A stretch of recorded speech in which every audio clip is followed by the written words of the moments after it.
Now get ready for Watching Weird, your ultimate destination for mind-bending movie reviews and recommendations. From hidden gems to cult classics, we explore it all.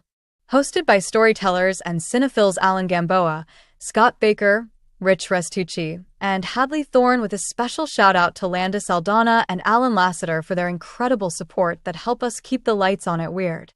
Now grab your Coke, popcorn, and tinfoil hat, and let's get weird. Let's get weird. Happy Thursday, everyone. Evening, everybody. Wednesday. Sorry. Let me turn you guys up. But I'm not in school. I have no clue what day it is. Yeah, you poor bastard. It must just all run together for you. I know. It's just 1 8-week vacation. Yeah, it's just terrible, huh? Yeah, but then in September, I got to go back for like 10 months of torture. Oh, Hey, man. Hey, Tony. Yeah, it's not Hey, torture. Tony. You love it. No, it is. I say You that love it. jokingly, but I like my colleagues. I love the kids. Good. Except for like 5. Hi, Ollie. Got to say hi to Ollie out there. Hey, Ollie. Hey, buddy. Hi, Ollie. Who's Ollie? I hear him in the next room going crazy. Oh. You guys said hi to him. He freaked out. Oh, Oh. no. Yeah. Thanks, guys.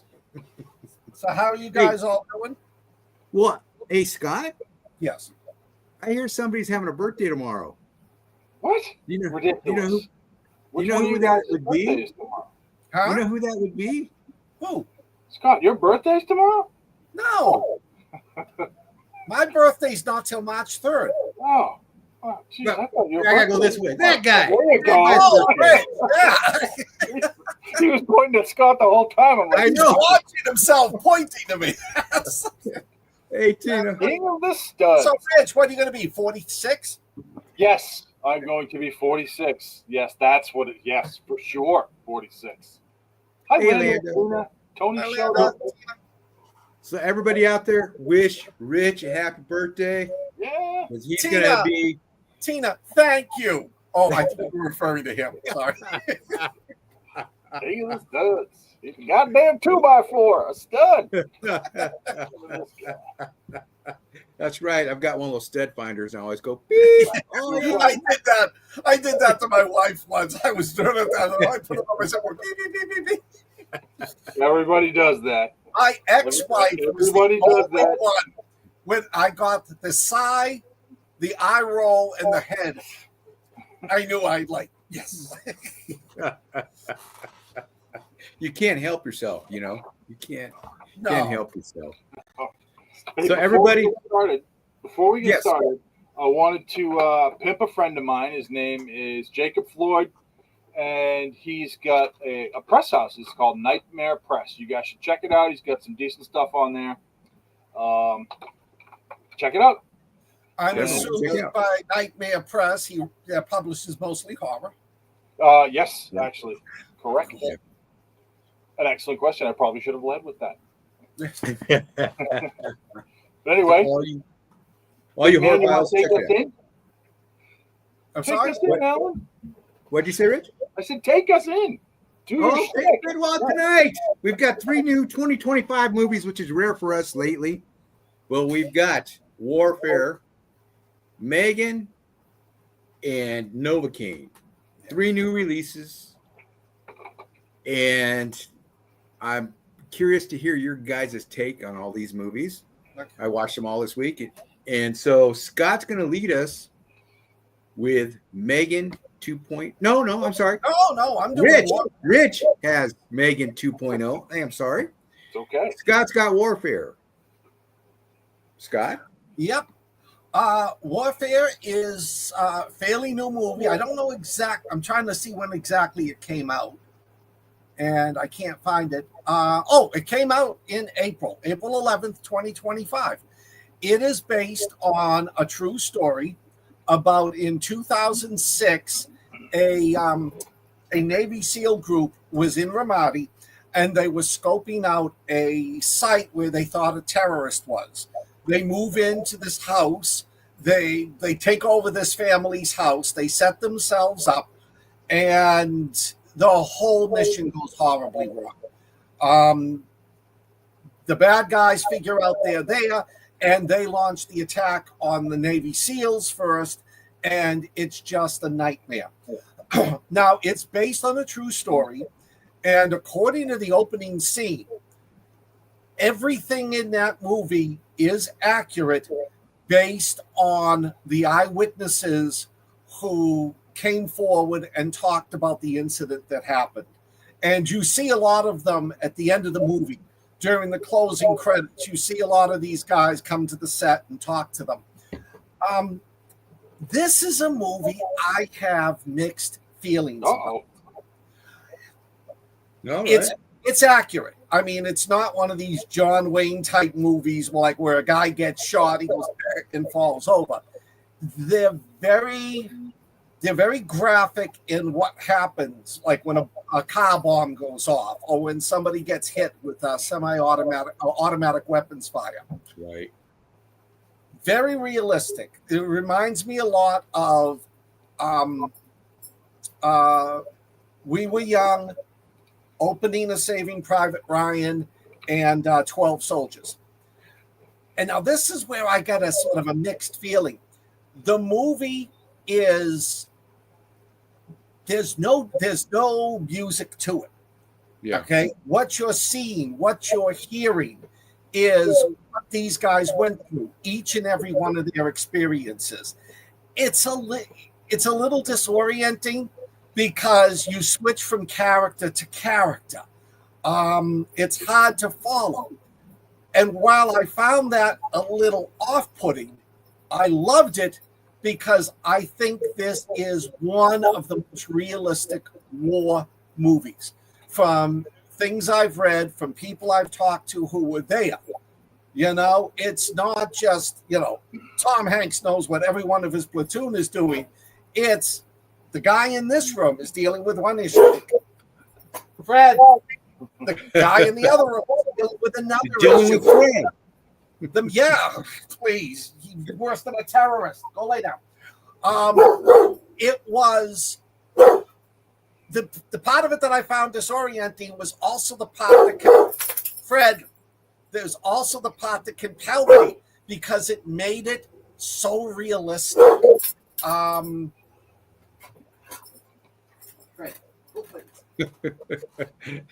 He only does this when I go on watching Weird. Hang on. He's He's a perfect angel all the time, except for when he sees you and me. right. Go Right. King. He's like, Daddy. I know. Fred, ask Daddy for a cookie. Come on. I do other things. I talk to people like for an hour, nothing. But when I do watching Weird, he's got to be, you know what it is. He wants to be the center of attention. Yeah, of course. So anyways, I highly recommend this movie.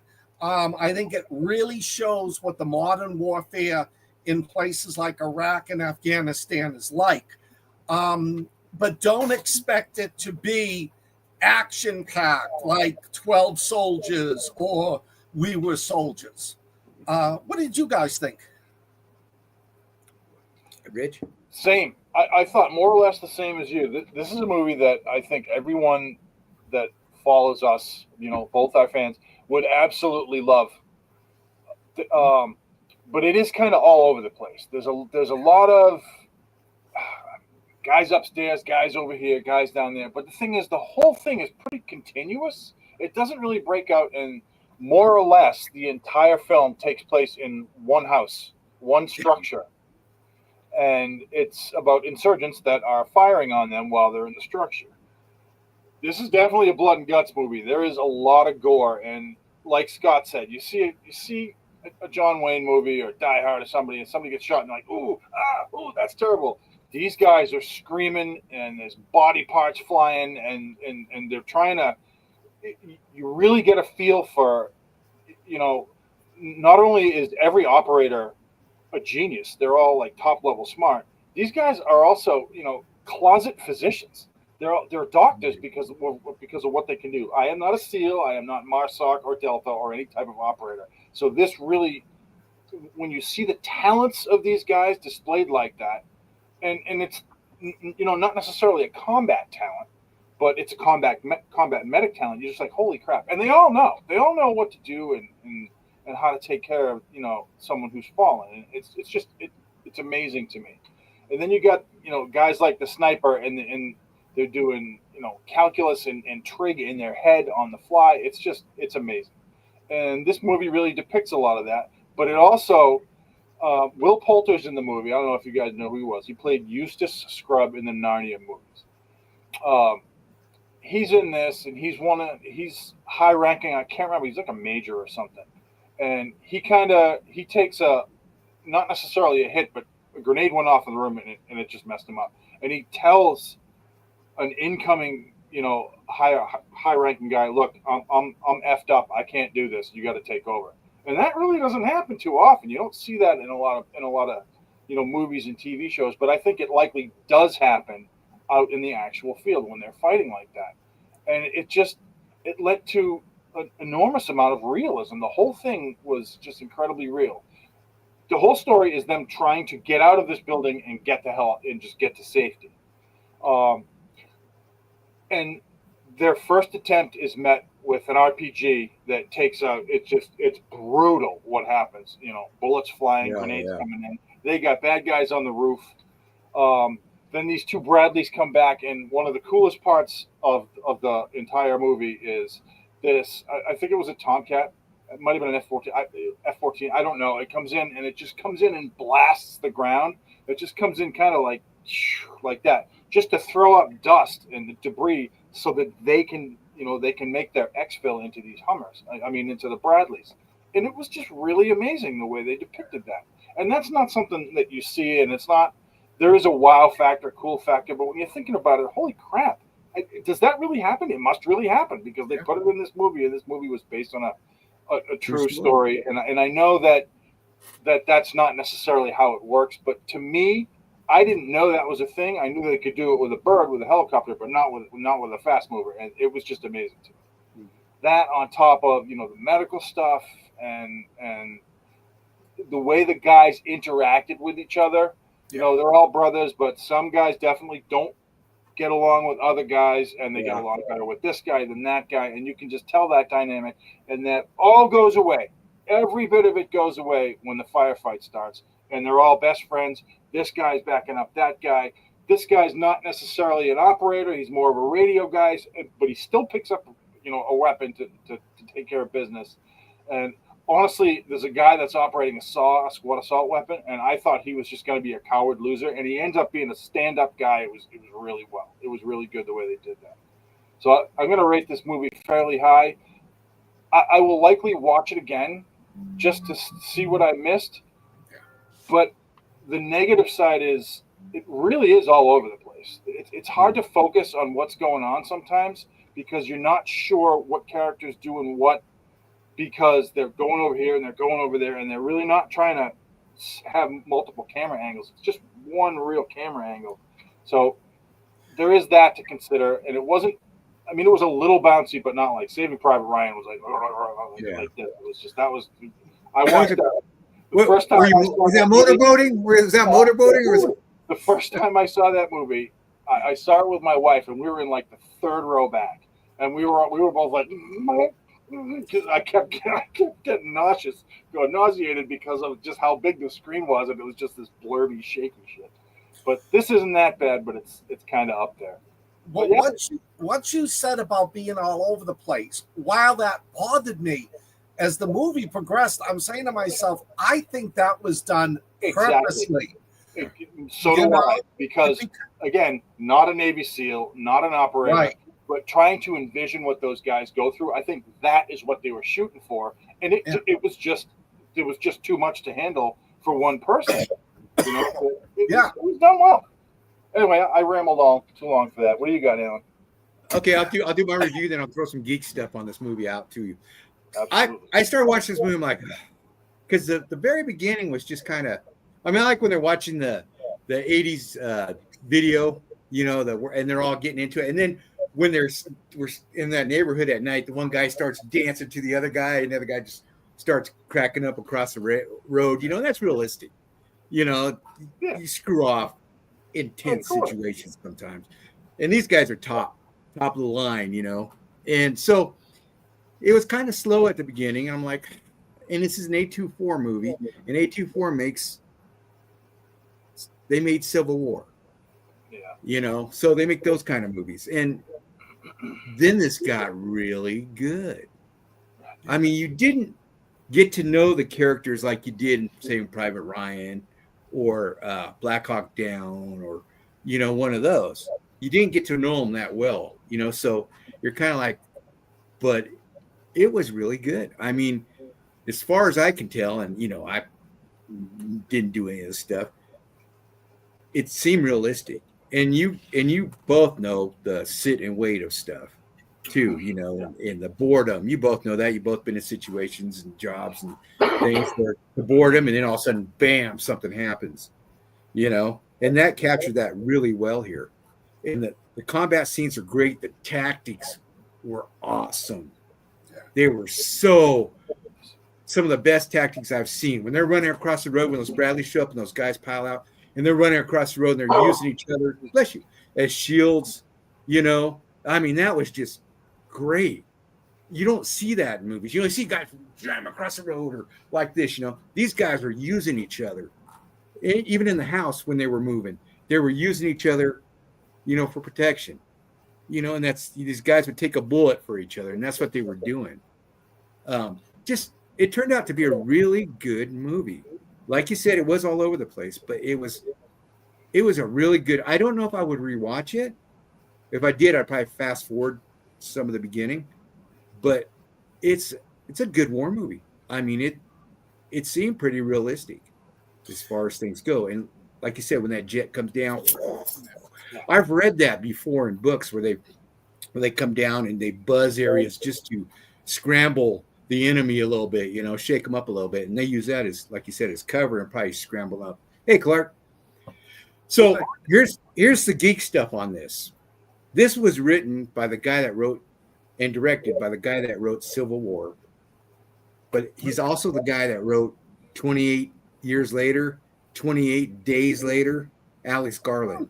So, you know, he's got some credits there. And also it was co-directed by Ray and written by Ray Mendoza, who was the Hispanic SEAL that they focused on a lot, you know, the one with all the hair.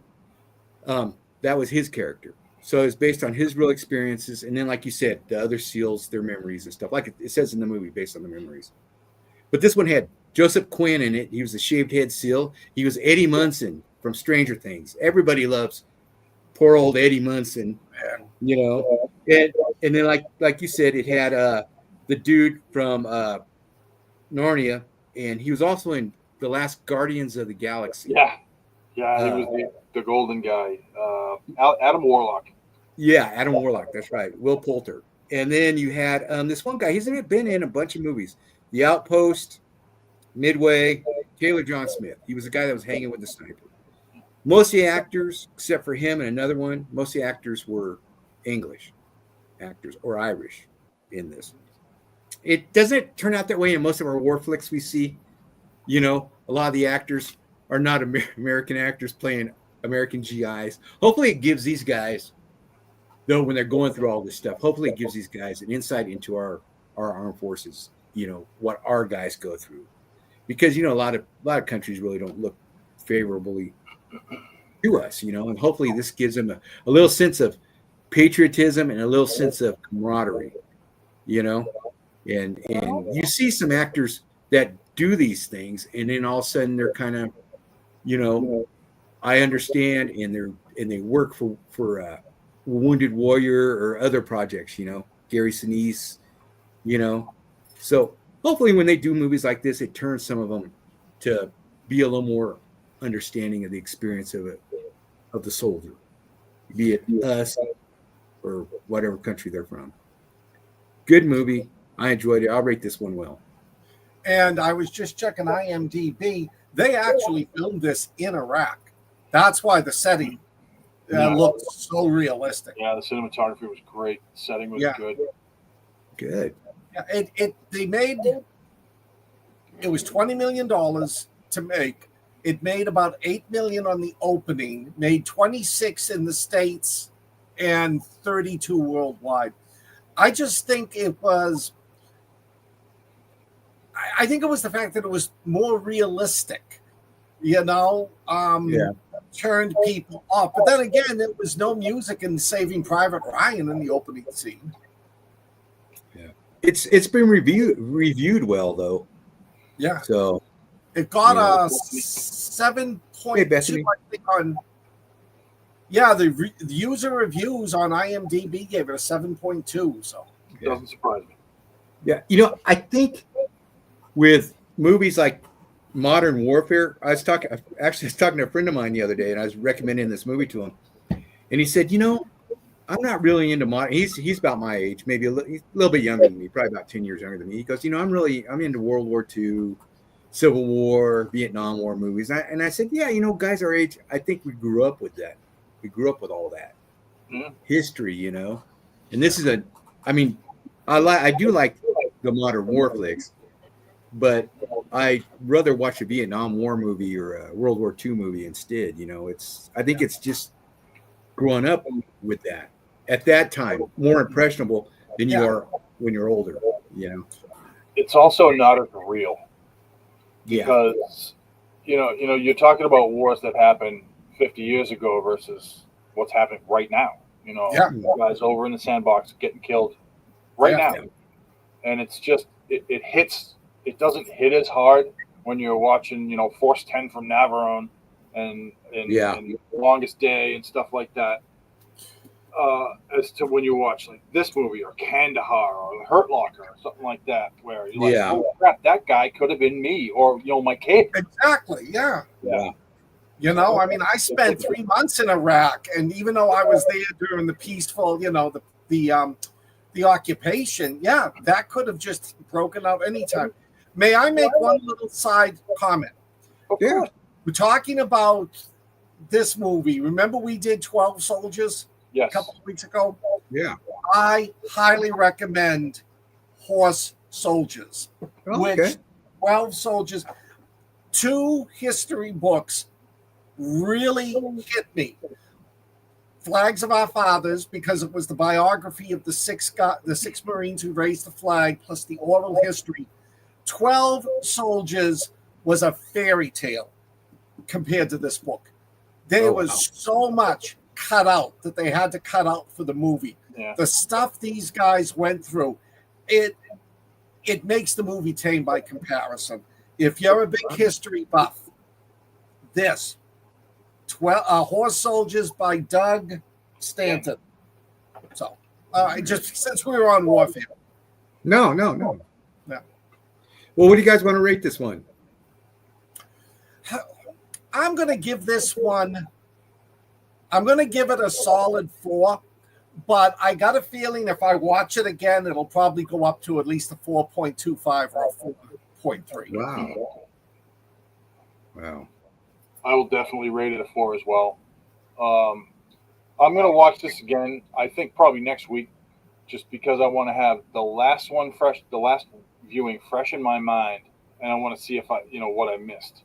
Because with this film being all over the place the way it was, my focus wasn't always on the screen, on the main part. Sometimes I was looking over here and over there. So I want to make sure that I caught everything. So I'm going to give it a 4, and I'm going to watch it again. Okay, I'll give it a 4. This was really an intense movie. It really was. Tony I says, having been there and searched during this time, I don't watch movies about it. I get that. I've got friends that were there that they won't watch a war movie.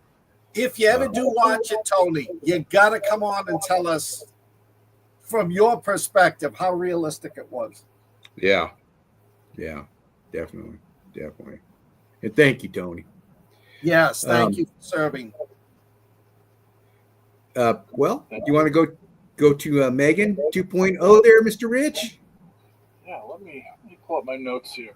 So I got Megan 2.0. I cannot remember which one of us suggested it, but I honestly had no desire to watch this film.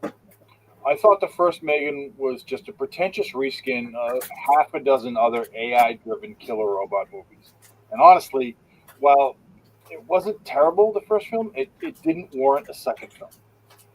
I was pleasantly surprised. This film, this film is still in theaters, so I don't want to completely ruin it for anybody who has plans on going to see it. So if that's you, I am going to give a few spoilers, but I won't completely tear the plot apart.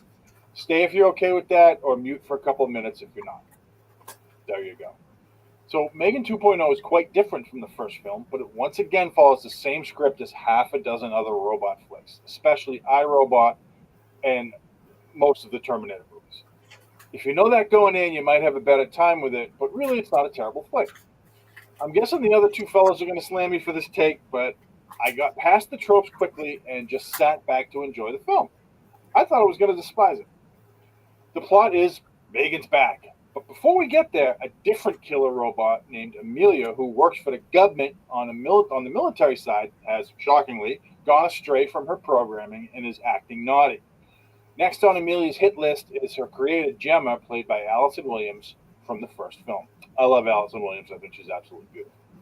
Enter the FBI and Colonel Somebody, and Gemma and Katie, the kid, are on death notice as the government ain't going to help because they think Gemma sold Megan's core program to somebody like China or Russia. Real hijinks ensue when Megan, who made a backup of herself, gets a body, and we jump right into Terminator 2. The battling bots break pretty much everything, including everyone in their way, but Megan is the reprogrammed Arnold, and Amelia is the T-1000, so one is okay with killing everybody, and one goes out of her way to ensure the squishy humans don't die.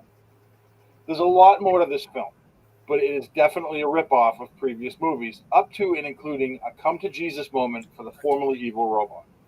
I was really hoping there wasn't another robot kid dancing scene, but there totally is, so you'll have to deal with that if you want to see this, and it's actually longer than the first one. The movie only pulled in 17 million worldwide, so it's considered a box office flop, and that is easy to understand as it was a really unnecessary production. Produced by Blumhouse and Atomic Monster, the film was distributed by Universal, and somebody at the distribution giant is getting a stern talking to right now.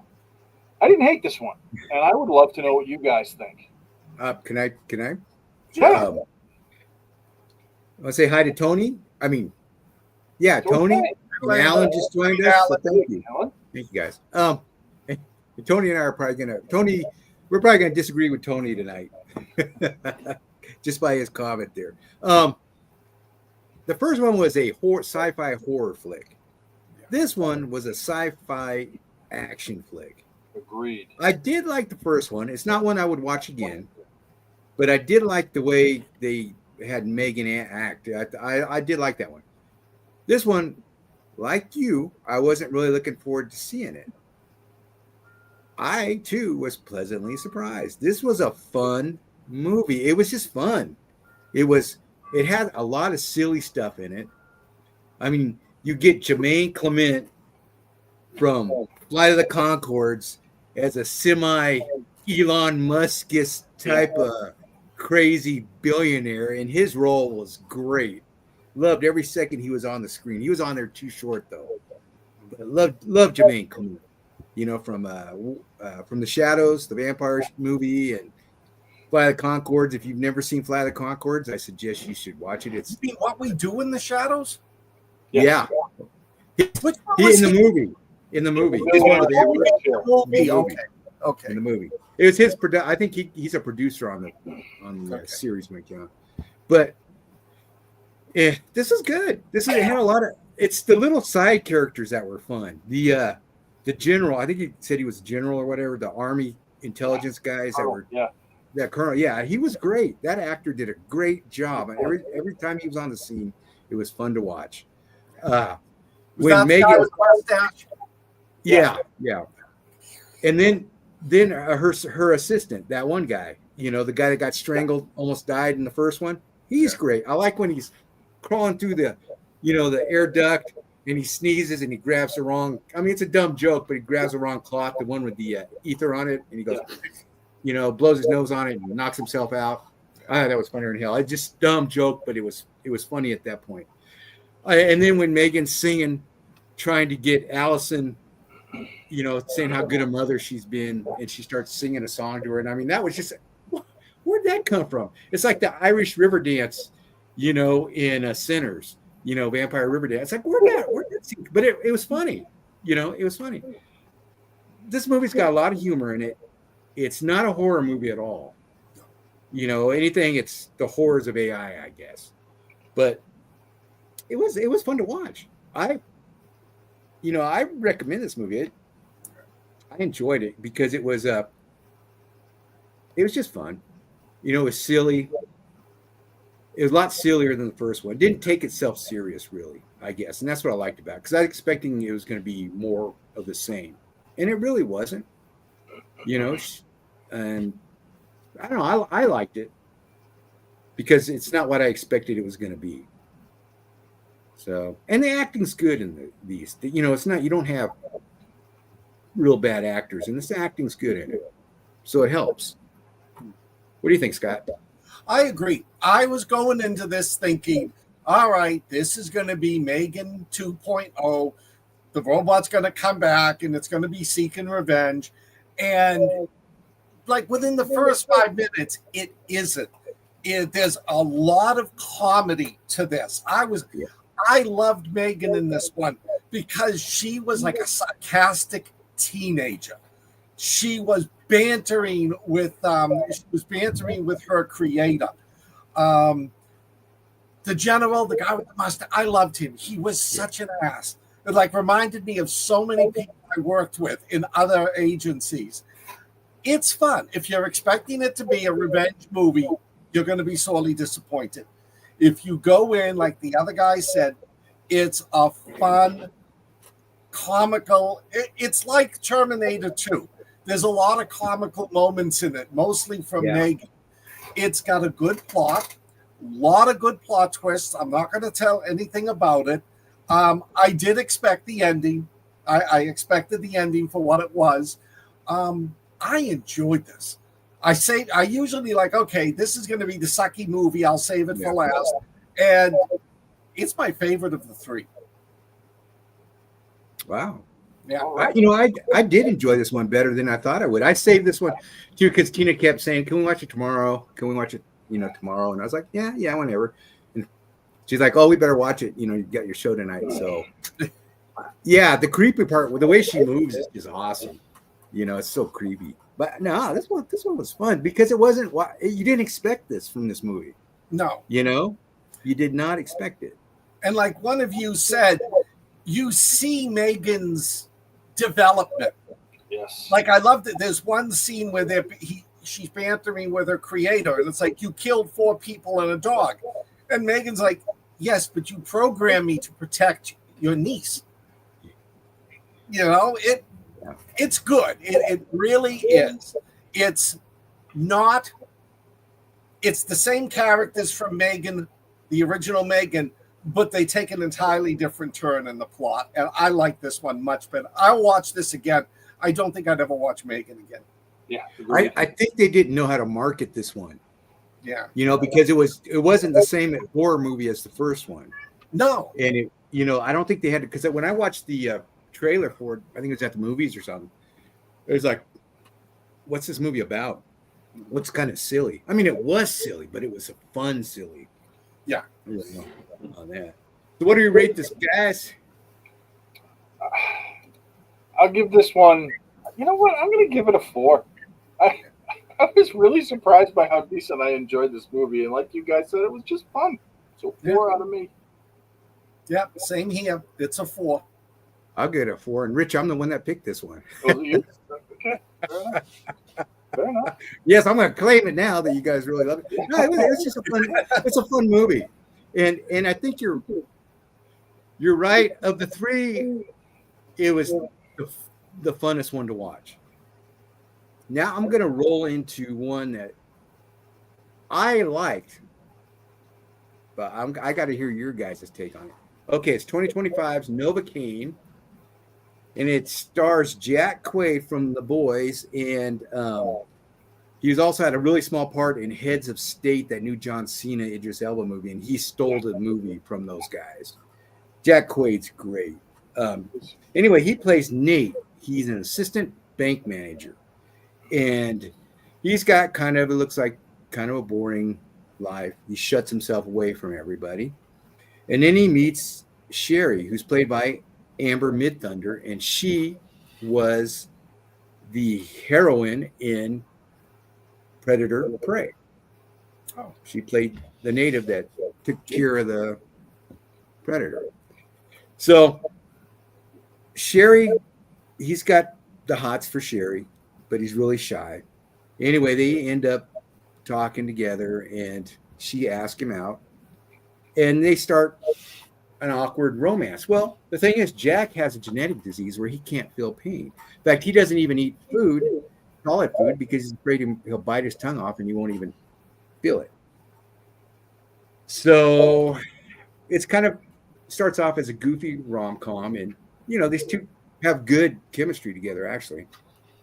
And then the bank gets robbed, and Sherry gets captured or taken hostage by the robbers. And the robbers are brutal guys. They kill the bank manager and they take off. So Jack decides, or Nate decides, to hunt these guys down and save Sherry for himself.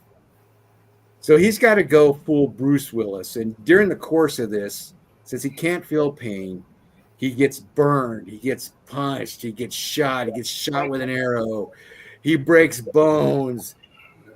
I mean, it's just, you're just watching it, and it's just, oh my gosh. Hey, Frank. Hey, Frank. Over the pond is there. Frank.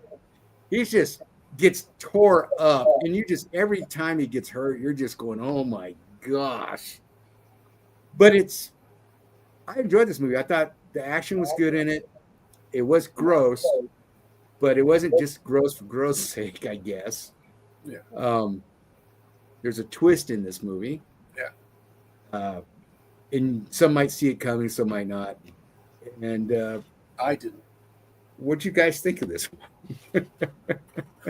I liked this one. Like you said, it's a little bit of a slow build, but she starts to bring him out of his shell, because all he does is sit home and play video games with his friend, and he really likes her. But, he's afraid to talk to her, and she starts talking to him. But just the way he goes, like when he deals with the first criminal, he doesn't want to fight him. And then, it gets on and on. He realizes, okay, I can take all this abuse. He can't. And the things he does, to take out the bad guys is hilarious. And some of it, like the one, I don't think I'm giving anything away, when the gun falls in the boiling pot of grease, and he reaches in and pulls it out, the skin's falling off his hand, and then he starts shooting the back. I mean, it is fun. And I don't know who the actor who plays his friend was a riot in this. He was Peter Parker's, Spider-Man. He was his sidekick. Oh, okay. But I liked it. It was like Megan. It was an action flick. It was completely different. You'd never seen a movie with a non-superhero that can take the pain. And the interrogation scene was a riot. And I don't want to give anything away. You guys will have to watch the movie.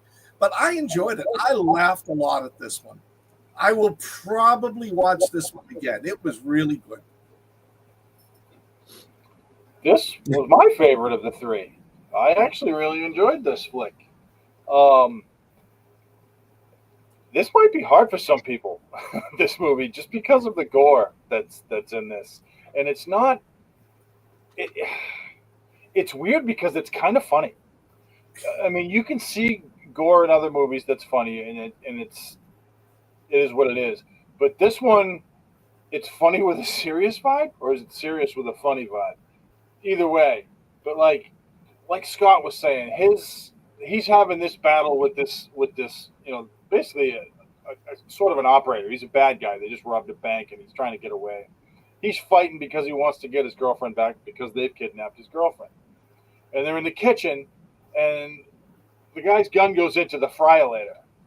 and you can just see him. He's fighting, and he's looking at the pilot, and looking at the. And I'm like, no, dude, no, and he just sticks his hand in there, like Scott said. And I'm like, oh my god, this is horrible. And his skin is just—it's all sizzled, and he was crispy, you know. And there's another scene, a lot of scenes. Like Scott said, he gets shot with an arrow, he gets kicked and broken. There's one scene where his arm gets broken in half. Oh yeah. Freaking bones are sticking out. And there's a little bit of foreshadowing there where you can see what's going on, but it was great. One of the things I didn't like about this movie was I did see the twist coming. I saw it the moment the bank robbery went on. I was like, oh no, really? Is that? And I was just hoping that wasn't going to be what happened. But see, I didn't. That didn't take away from the film. It did. That's a personal thing with me. I just wish I didn't see that coming. But Amber Midthunder, she did great in this, and I can't remember his name, but he was like the leader of the bad guys. He stole the show. He was absolutely fantastic. I mean, Quaid's good. He's really good. I like watching him. Huey, I can watch him in anything. He's great. But yeah, this flick was definitely up there. It's a film that if you haven't seen, you definitely want to see this movie. It's really good, but it does have a new factor a couple of times because it's just some shit that goes on that you're like, oh my god, that's awful. How could you do that? And then you realize he can't feel any pain. So this is the kind of guy that has to set an alarm so he knows when to pee so that his bladder doesn't run. Yeah. Crazy. Yeah. And that might sound like the best thing in the world, but I don't think so. I think that'd be just horrible. I think so. Yeah, it is what it is. I mean, we have pain for a reason. Sometimes they're dumb reasons, but it is what it is. Yeah. Age. Yeah, right? Yeah. Anyway. You're right, though. The guy that played the leader of the bad guys, he was great. His name's Ray Nicholson. But his character was like menacing and then like laid back. Yeah. You know, he played a good psychopath or sociopath or whatever. He was completely nuts. Exactly. I like the head of the FBI because I knew FBI agents like him. That was Matt Walsh. He's usually a comedic actor. Oh yeah. I've seen him in so many things, but I can't place him. Yeah, he's in a lot. He's in the TV show Ghosts. That's right. Is he? Yeah, he plays Hetty's ex-husband. Yeah, that's right. Who goes down to hell, and then he's trying to come up and take souls and stuff like that. That show's hilarious. It is. I like that show. They did really well. Hey, Lee. But yeah, this one's, you know, like you said, with the broken arm, and you know what's going to happen with that, and you're just like, oh. Or when he's in that guy's hardware shop and the guy's wrapping his hand, he goes, what? Or someone looks at his hand. I forgot who it was and said, what's wrong with your hand? He goes, psoriasis, and it's all just melted. It's a good concept, though. It is. You know? And I don't know if that's a real thing or not, but there comes it is. It is. It actually is a real thing. And their life expectancies, like he said, I forgot what he's early 20s or something like that, or something like that. Yeah, it's a real thing, and they have it's, you know, because you'll run into things you won't know you're bleeding out or burnt or. Well, you could have a heart attack and you wouldn't know. Yeah, right. Cancer, toothache, infection, anything. It's just I can understand that. You know, an appendicitis. You can't. You got appendicitis. You're dead overnight. You know, that's just. Yeah, Lee, you missed. Warfare was our first movie. We rated it a 4 across the board. You should watch it if you haven't seen it. And we rated Megan 2 a 4 across the board. Yeah, across the board. Megan 2 was a surprise for all of us. We all liked it. Yeah, it was a fun flick. But you know, Jack Quaid makes this movie, and I guess he's what you get when you put Dennis Quaid and Meg Ryan together and shake them up. You get a Jack Quaid. You know, thank God. I just watched another movie with him in it, and he was a bad guy. Oh yeah, it was the one where his girlfriend is a robot. Go figure. I mean, we watch Megan. I can't remember the name of the movie. Anybody in the peanut gallery know what I'm talking about? it's a movie with Quaid, and he sort of owns this girl, and What's his she first name? doesn't know. What's that? What's his Randy? first name? Oh, Jack Jack Quaid. Jack Quaid. Jack. Oh yeah, Randy.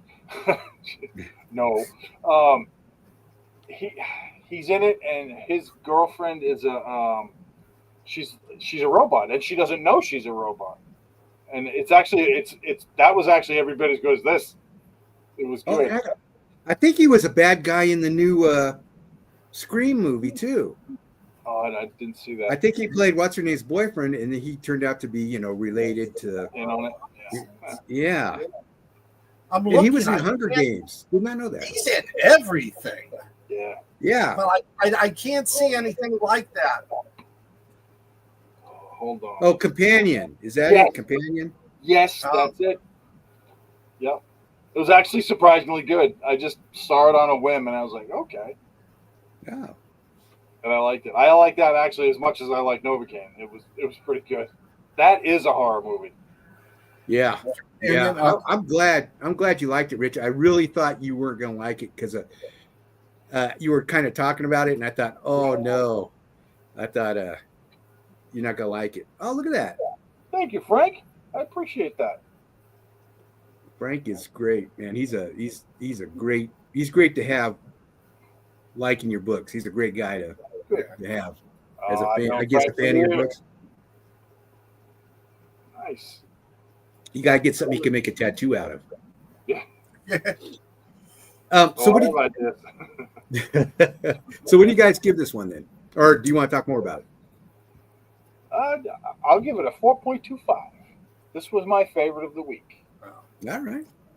I'm only going to give it a 3.9 because I liked Megan 2 just a little bit more. But this is definitely a must watch. I mean, the concept is nobody's ever done a concept like this before, and the actors in it just rock the whole thing. Every one of them is good.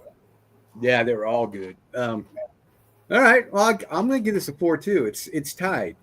I don't know which one I like better because I just watched Megan, and it's been about a week since I watched Novacaine, but I did really enjoy it. So, yeah, I'm going to give it a 4. I mean, just it's a good watch. I averaged about a 4 again, so pretty much everything got a 4 this week. Yeah. Huh? Yeah. This is one of the few times we all enjoyed the movies and all rated them high. Yeah. They were 3 pretty good catch-all movies. I enjoyed them. I was actually, like I said, I wanted to see Warfare, and I had already seen Novacaine, so I knew that was good. But I did watch it again. And Megan 2.0, I really wanted nothing to do with, and I was really surprised it was as good as it was. I just watched it today. I watched it like 2 hours before we came. Same here. Yeah, I watched it during supper. Same here, because I was dreading it, man. I thought the first one was okay, and I was like, man. Did you figure out tiebreakers? Yeah, this fight. Kate's match tiebreakers. Well, let's watch Scott and Rich fight, okay? I'm too old. I'm too old. Well, no, I only gave it a 3.9. So, yeah. So I guess our big winner would be, well, we gave Warfare 4 across the board. And we gave Megan 2 for 4 across the board. Yeah. Across the board, yeah. I think watchability, probably Megan. Yeah. Just because it moves faster, maybe. For me. That's fair. What about you guys? What do you think? I would have picked Novacaine over. If I had to pick one of them to see again, I would pick Novacaine. Okay, fair enough. I would pick, if you're looking for a fun movie, Megan, and then watch Novacaine. Warfare is, you've got to be ready to watch this one. It's realistic, it's eye-opening, and it's a little depressing. Yeah, Frank's talking about getting a tattoo of a character of a zombie I wrote in a book that's walking across the road, and he's got red panties over his head, and he's endowed. I guess I could say that. Which book was that? The first one where they're driving through the jungle, trying to get to the. I don't remember compound. that scene. Oh my God. I love that book. I love that book. It was like right there. It was like Predator meets Night of the Living Dead. That's what I was going for. And then I think it was the second one where they have to go after the drug dealer's farmhouse. Well, yeah. That one was insane to write. But thank you. Some of those are fun to write. Oh yeah, it was fun to write, and I had to reread it a bunch of times. I hated it. By the time I get done with it, you guys probably done that. You read, and then you're like, I hate this, and then you get it out there, and after a while, you're like, yeah, I like that. Oh yeah, yeah. But then there's the other side of it, when you're 40,000 words deep, and you're like, did I write this crap? Because I was in the Ravaged Skies stories with Scott's got a book there. He actually had the first one. And I was like, I wrote it, and I'm looking at it. I'm like, this is just trash. I can't let people think that I wrote this. And I just, I hit the delete button, and I was never able to catch back up. So I actually dropped out of it. But it was I have never written a book that gone that far in where I've deleted it and don't like it. I've rewritten portions of it, but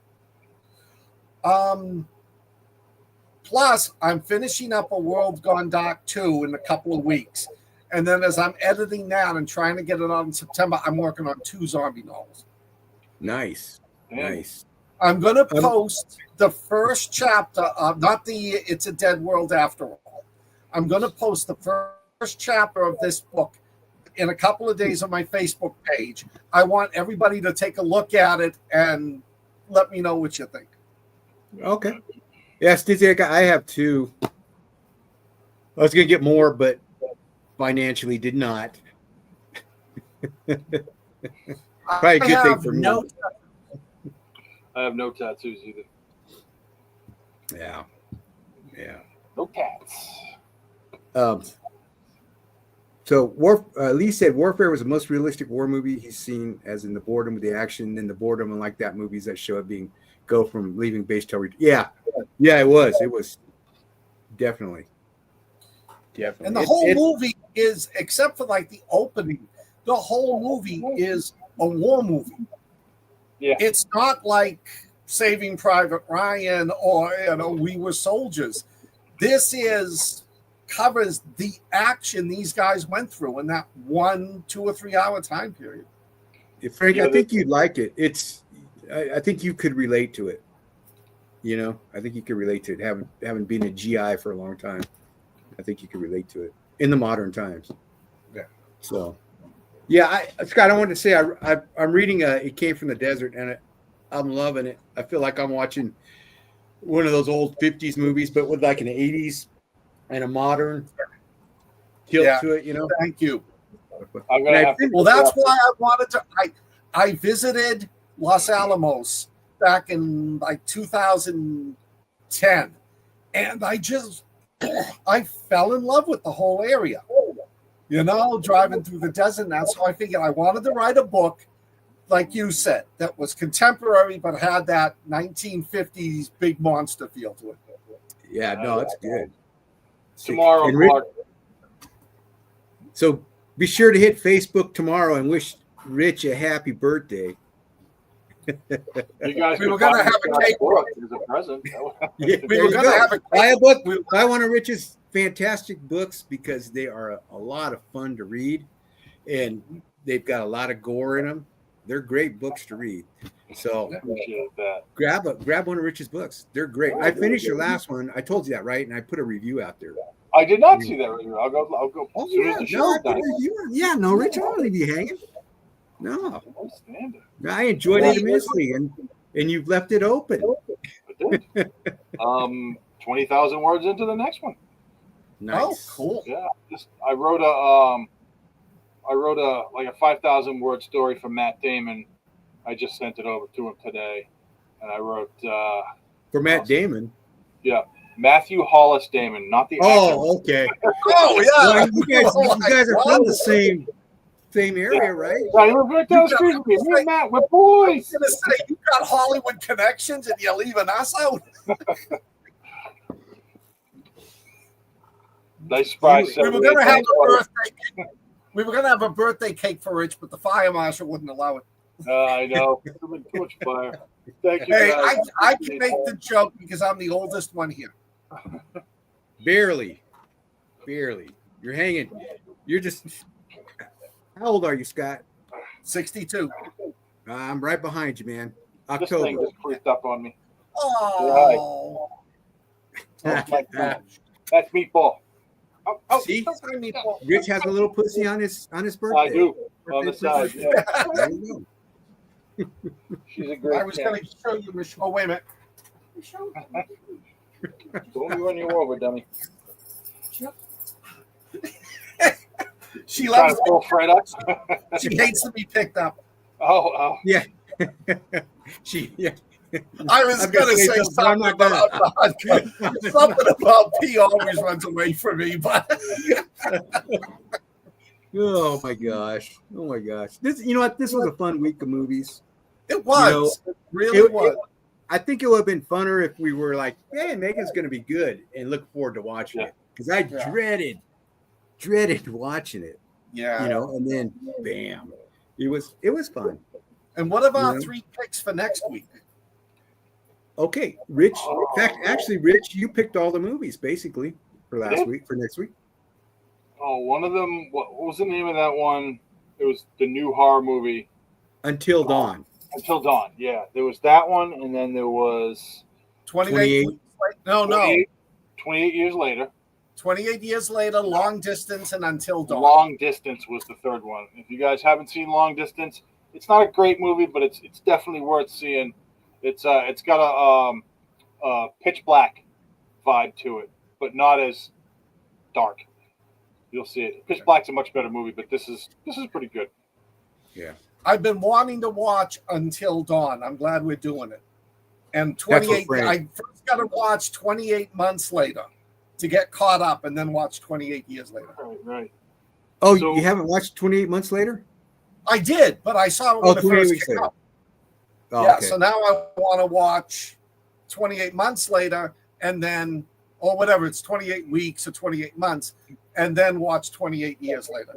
Wait, Scott. There's 28 days later, 28 weeks later, and then the new one, 28 Oh, okay. So years I've later. seen, Yeah. I want to watch 28 weeks later because I haven't seen it since it came out. Oh, yeah, that's a good one. Renner. It's a That's a great good one. I loved it, but I want to watch that just in case there's anything from 28 years that relates back to the movie. Yeah. I'm looking forward to that. So next week it's 28 years later, Until Dawn, and Long Distance, and we'll put the ads out there so you can see. But you see what Lee wrote anyway. So if you want to throw out your comments about watching them and stuff next week, grab those movies if you can, or at least one of them. Long Distance is on Hulu, I believe. Yes. Until Dawn's on Netflix, right? Yes. And you're probably going to have to buy 28 weeks later because it just came out, I think, yesterday or the day before. Yeah. And Tony said he's going to go see the Fantastic Four. Let us know, Tony, yes, what you think of it. I've heard good reviews of it. So I'm still waiting because they've been claiming that they're going to release a Marvel Zombies movie, but I read that too. I think it's animated. I think that Doesn't Marvel matter. Zombies I movie. still I'm for sure gonna watch it. Yeah. Well, did you see the What If episode? The zombie Yeah, What that was If great. episode? Huh? Did you see it? Great. Yeah. Which one? What If?